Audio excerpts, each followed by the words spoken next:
I'm Danielle from Life is a Party, and I'm so excited to share with you this month's party theme.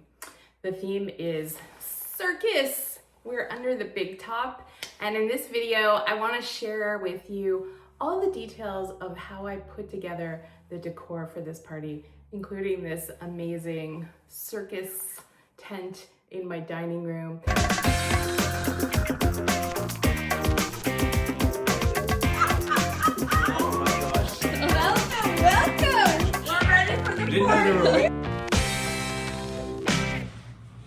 I had so much fun with this party.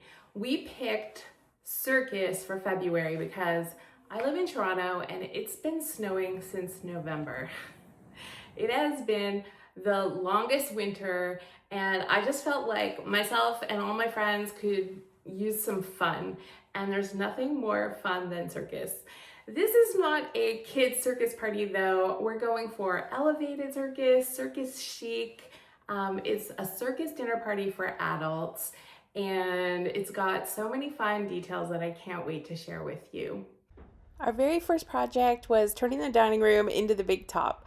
To hang our Tulle to make our tent, we attached some command hooks to the top of our tray ceiling, and then we tied some fishing line almost to make like a curtain rod so we could drape the fabric over it.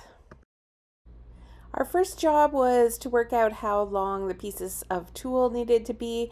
So we measured from the center of the ceiling, gave a little bit of drape, and then measured it down to the floor. We attached this to a hook in the ceiling that was already there for the light fixture with an elastic, and then we looped the pieces over the fishing wire. It worked out really well. I ordered the tulle online. It was 12 inches wide and each roll was 100 yards. I used 2 red, 2 pink for a total of 400 yards and just cut them to approximately the right length, ready to install. Once we got all the pieces cut, it was just a matter of working our way around the room.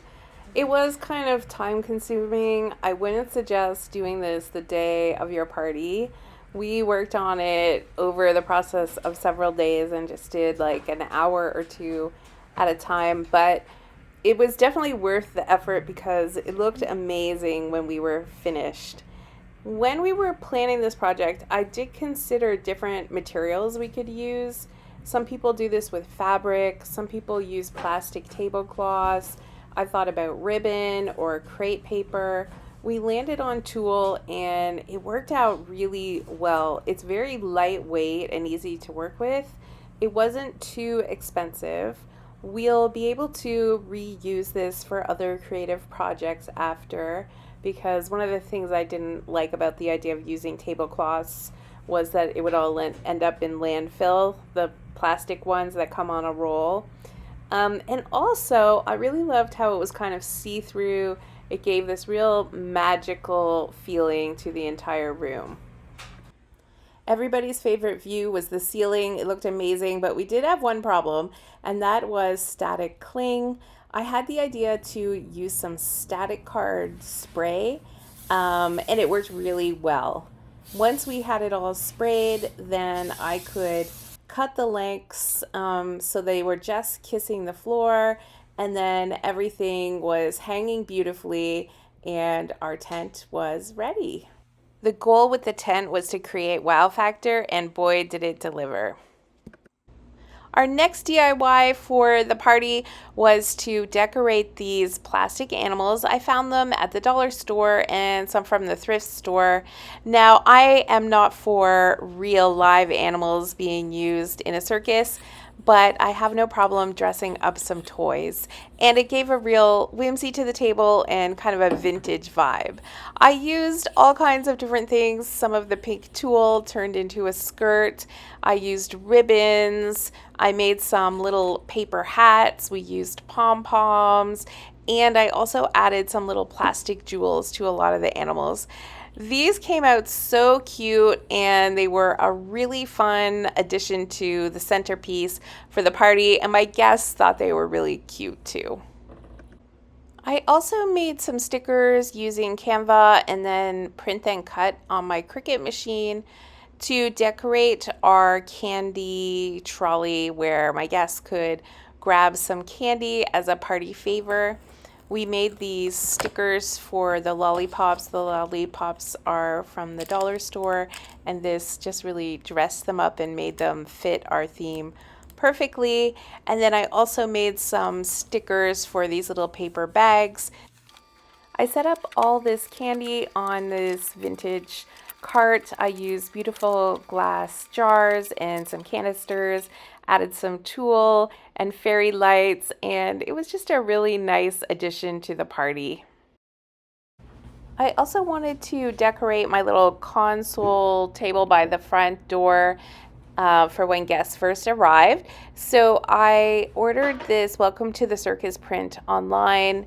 I added a little table lamp and my Matchbox favors, which were such a favorite.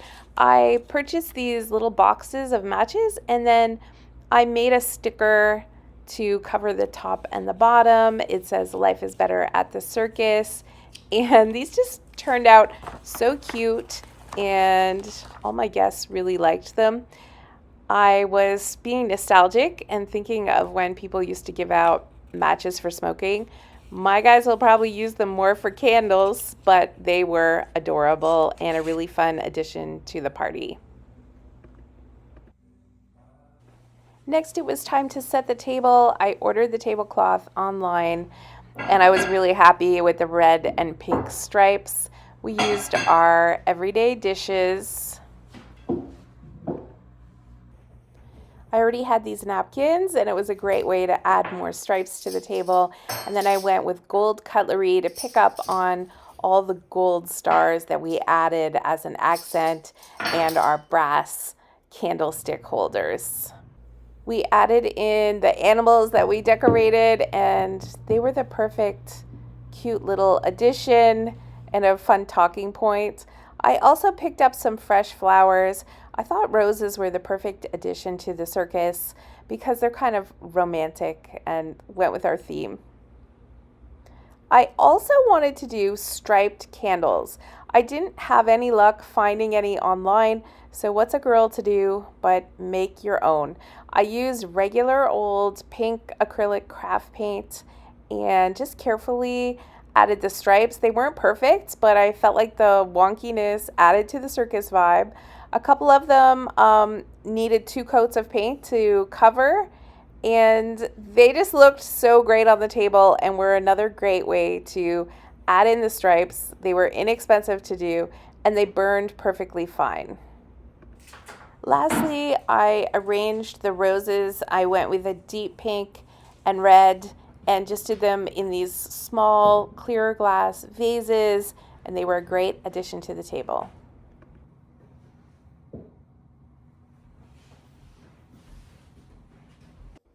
The last area I wanted to work on was our buffet spot where we did the hot dog toppings. I normally have a gallery wall set up here, so there were the nails still in the wall, which I kind of wanted to cover up. I used some tinsel banners and then added some stars on top, and then there was also the layer of the tulle from the tent.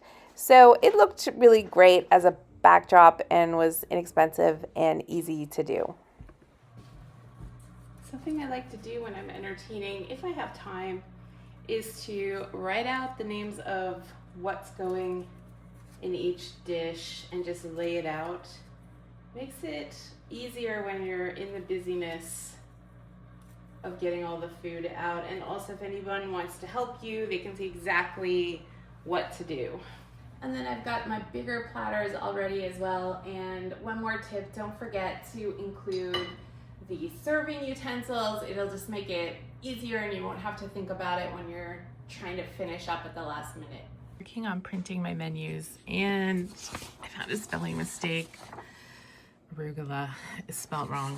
So editing them and going to print again. At least I only had printed 1 copy.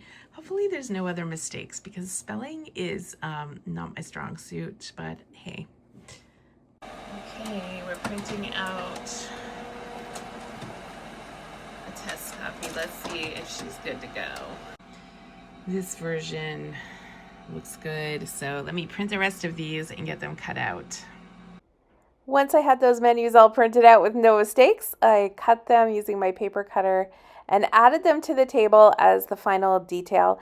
These are available as a free printable with my menu and then also a blank version where you could just write in something you were serving at your own circus party, but they're a great finishing detail.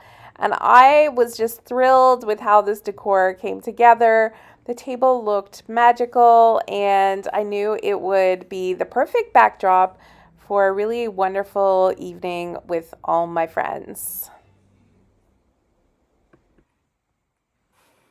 Thanks so much for joining me today for this video on how to do the decor for a circus theme party.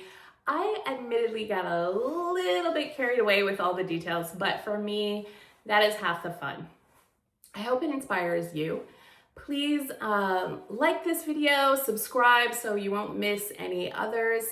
Come back for part 2 where I'm going to share all the details of the recipes, how I got ready the day before and the morning of. And then part 3 is going to show you the actual party, and then we're going to do a fun debrief after where we talk about what worked great, what didn't work so well. Thanks again for joining me.